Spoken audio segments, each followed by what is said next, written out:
Good afternoon, everyone. It's good to see you again.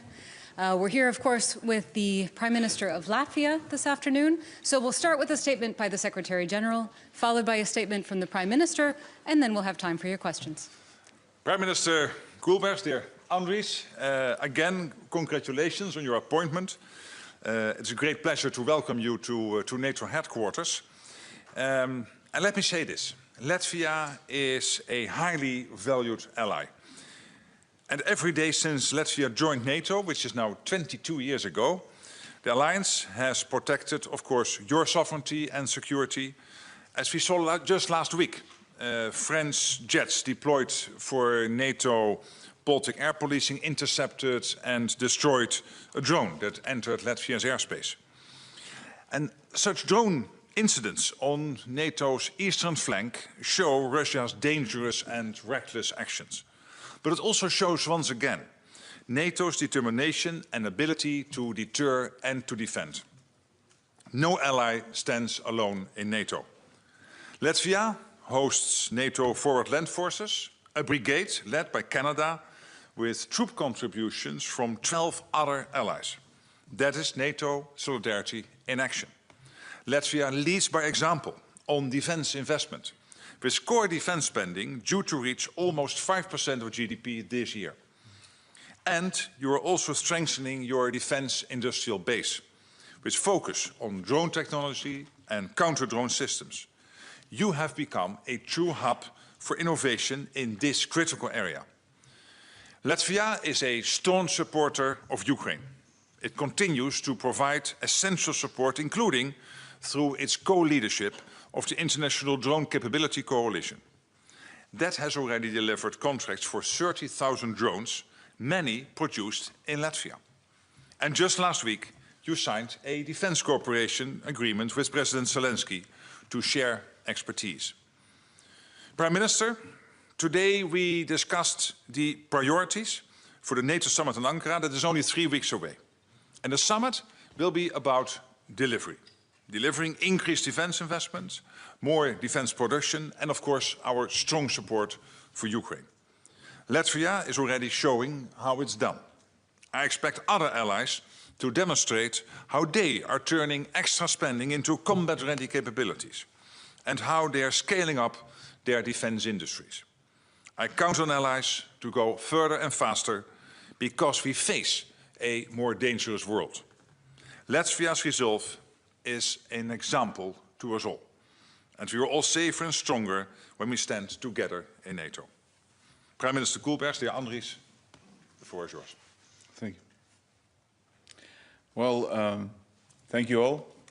Dear Secretary General Mark, in the 5 minutes we met, I learned that I have a lot to learn from Mark because he's been Prime Minister for 14 years. And today I'm Prime Minister for 14 working days. So, and yes, and we learned that we actually have much more in common from Dutch perspective, from Riga, from Latvia, and our common past that we shared good insights. Yeah.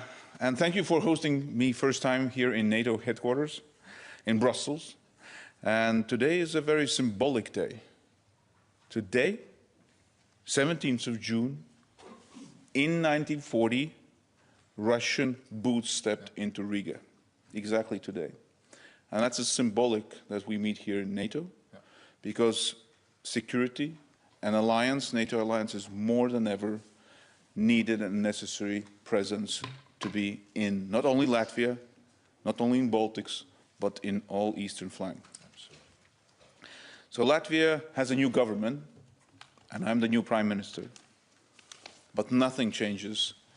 Even more stronger, we're supporting defense.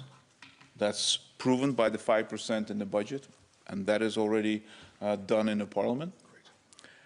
As well, nothing has changed. Even more, we do support for Ukraine, because we think that is the partner, that is the nation who's keeping us safe in Europe, and we know what that means, and that's why we have very close relationship and we support them in any means possible We're number 5 country in the world supporting Ukraine from a GDP perspective. Yes, we're not that big, but we have a strong heart for that.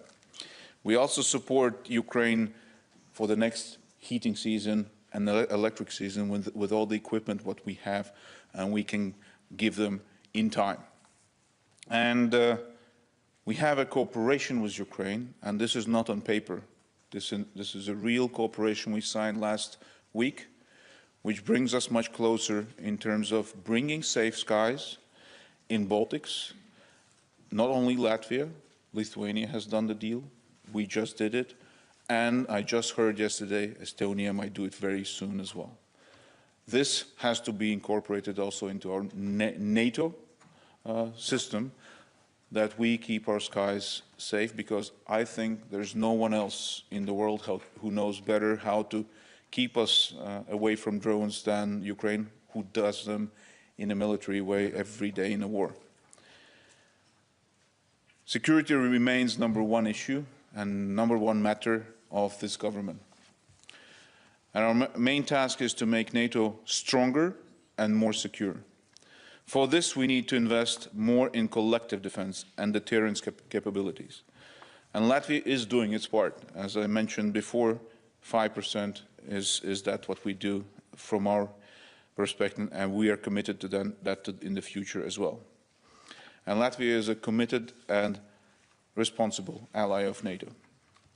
And our top priority now is to strengthen the air defense, and that means that thanks to NATO, and I totally appreciate the work you did last week, shooting down by the French Rafale jet fighter the drone which entered our airspace. That shows that timely decisions and execution brings safe skies to the people. But we need to improve the efficiency. That's not the way how we should shoot down every drone. So we have to be efficient, also using our resources. And at the same time, we are adapting to real-time threats by investing in the cost-effective anti-drone capabilities. And that is the priority of my government now, in order to bring safe skies as fast as possible. And Latvian drone industry is developing fast and is ready and able to offer cheaper counter-drone capabilities. Today was a very symbolic announcement as well from France tender, a French tender, which means that our Origin Robotics anti-drone has been chosen as the leading source of keeping France's, Belgium and Ukraine as well being supplied with the Latvian-built drones. Collectively, allies have the resources and capabilities to ensure protection of all NATO territory against every threat.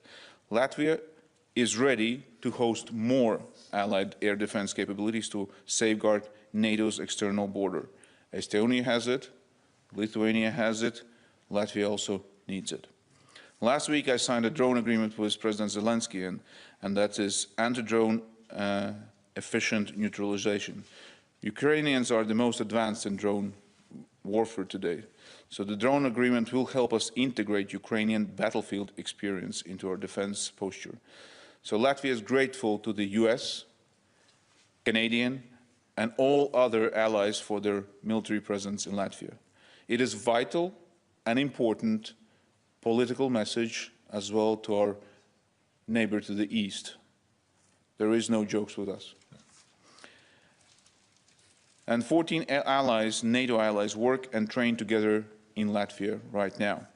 And it is a clear demonstration of strong transatlantic ties, allied unity, and ironclad commitments to Article 5. And we need to continue supporting Ukraine as they fight also for European security. For 3 years now, Latvia's military support to Ukraine has been 0.25% from our GDP. This year it's even 0.3%, and we commit to that further as well. I informed Secretary General today that Latvia will invest additional 7 million, in total 24 million euro in Pearl initiative. And total amount of Latvian contribution to Pearl will reach then 24 million. So, thank you, General. It was a pleasure to meet you, and I hope we have a strong work together to do even more than this year further as well. Absolutely. Thank you. Thank you so much. Okay, we now have time for questions. Let's start here in the front row. Good afternoon. My name is Ilza Nagra from Latvian television. Secretary General, if I may, drone intrusions in Latvia have become a weekly action. So do you think it's still viable to use expensive fighter jets to shoot drones down, cheap drones? And is there some sort of a limit, like how many drones per week should we expect in order to look for more sustainable solutions? And for the Latvian Prime Minister, what do you expect NATO to step up, or the current support is enough in the existing situation? Thank you.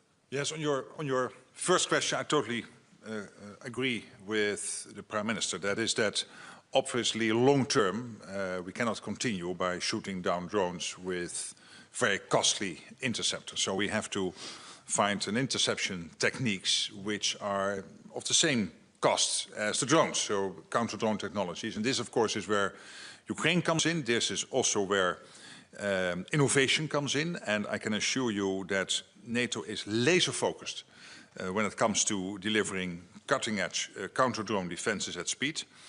And that's why late last year we launched a package of measures to expand and accelerate NATO's counter-drone measures. And I expect more initiatives like these at the NATO summit in Ankara. What we are doing now is turning rapid experimentation I underscore, because this has to be done speedily, so we're doing that, but also turning this into capabilities that deliver, as you said, at a low cost, the counter-drone techniques, so that we defeat low-cost drones and swarms before they can threaten our forces, before they can threaten our skies, our countries. NATO recently has conducted ground-based interceptor exercises, including the Counter-Unmanned Aerial Systems Initiative Project Flight Trap, which was part of Sabre Strike 26 in Lithuania. So this is just one example of where we are doing everything to make sure that we have what we need, but also to speedily morph from the experimentation into the real thing. And this is a bit new because in the past NATO would really only want to deploy something that had been totally tested from every angle. But here we have to make sure that we are there at speed. Yes, the answer is yes. We need more boots on the ground, and we need more allied forces presence in not only Latvia, in Baltics and Eastern flank. And that is a necessary part and discussion and debate we had today together. Yeah. The best way to protect us is to prepare for the worst, which means to have the best defense possible, and that will always be the part of deterrence, much better than doing less. Okay, next question, second row here. Thank you so much for this opportunity. My name is Galina Stepovets. I'm a Ukrainian journalist. Thank you so much for your support of Ukraine, first of all. And my question will be about, do you expect President Zelensky to visit NATO on the coming day? Well, as always, we announce whoever is visiting when they are visiting, and never in advance. So you will see. Okay, next question. Let's head over here on the second row. Hello, Virginia from TVR Moldova. Hi, good to see you. In the light of increased frequency of Russian drone incursion into Moldova airspace, including incidents involving armed drones, Moldova President Maia Sandu has called for legislative amendments in order to allow the development and domestic production of interceptor drones as part of the large effort to strengthen Moldova air defense capability. How could NATO and allied countries support Moldova in building up its counter-drone capacity and improving its ability to protect its airspace overall by technology transfer, training, financial or industrial cooperation? There is really a strong cooperation between NATO and Moldova. For example, when it comes to cyber and counter-cyber techniques and initiatives. The President, Maya Sandu, myself, we are in regular contact, but also more broadly. We are really working together, not only as NATO and Moldova, but also Moldova with Ukraine, Moldova with individual allies. Obviously, we don't want to make our adversaries too much informed on what we exactly are doing, but I can assure you that there is a strong cooperation with the EU, of course, when you look at Moldova, but also when it comes to NATO on all these issues. All right, third row in the very center.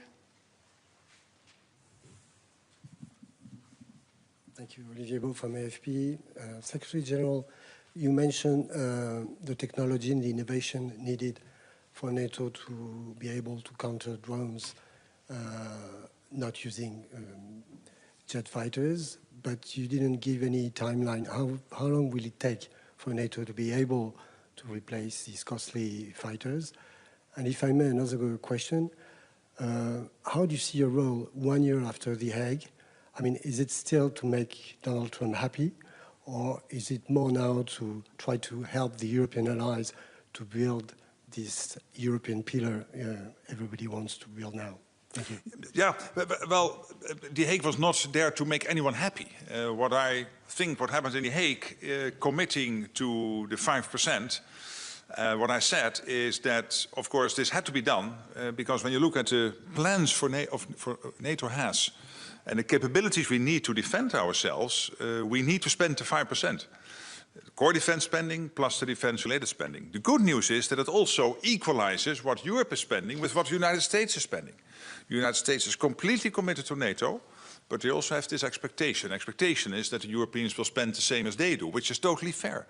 But the first reason to do this is to defend every inch of NATO territory, and that is deeply rooted in the capability targets. And my argument was and is that both getting to the 2% and agreeing on the 5%, President Trump's, let's put it, encouragement here, I believe has been very helpful.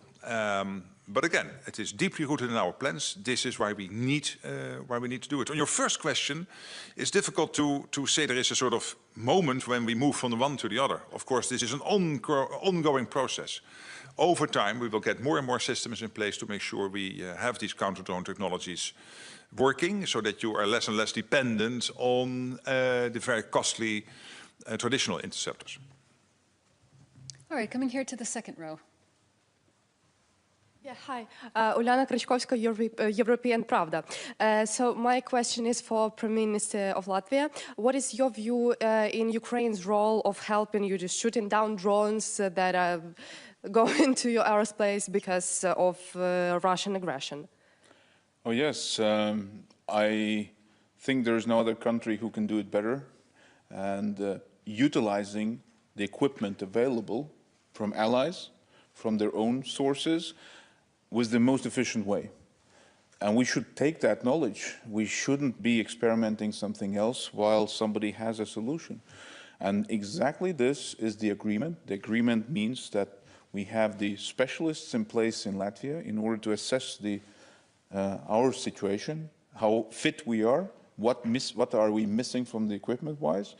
And the goal is that until the end of the year, we have a maximum potential to do that, what Ukrainian does. Of course, that depends exactly on the equipment. Is it available? Production time? Yes, that is an aspect. But otherwise, we also need training. We need, and this agreement means not just a one-time deal. It means a close cooperation. I call it a subscription. That somebody who knows it daily, and we know drones develop not already monthly, weekly. We have to have the latest, as I say, upgrade in order to defend best, because we know that the enemy learns fast as well. So this means anti-drone, this means identification, this means surveillance and whole coverage. And it's important and vital that it is not just Latvia. It is important that it is Baltics. It is important that it is Poland-Baltics. It's important Baltics, Poland, Finland, because drones don't have borders. Yeah? We should be as wall against the aggression. So, and if we can reach the percentage what Ukraine does, that is the most efficient way to use resources. And we need to integrate that with the NATO. And I think that's the best alliance which we could have, technically and in knowledge. Could I just, in one addition, totally agree. And Eastern Sentry, which was launched by the Supreme Allied Commander last year, September, in reaction to some big drone incidents in Poland and Estonia, is exactly therefore to make this happen. From Finland, let's say from the Black Sea up to the high north, so from Turkey, Romania, Bulgaria up to Finland, to make sure that we work together, that we make maximum use of the existing resources we have, but also exactly to the point the Prime Minister is making, to know where the gaps are and to fill those gaps. And what Latvia is taking leadership here when it comes to applying the latest drone technologies within NATO, and that helps us as an alliance to become better at this. All right, that's all we have time for this afternoon, but thank you so much for joining us. Thank you.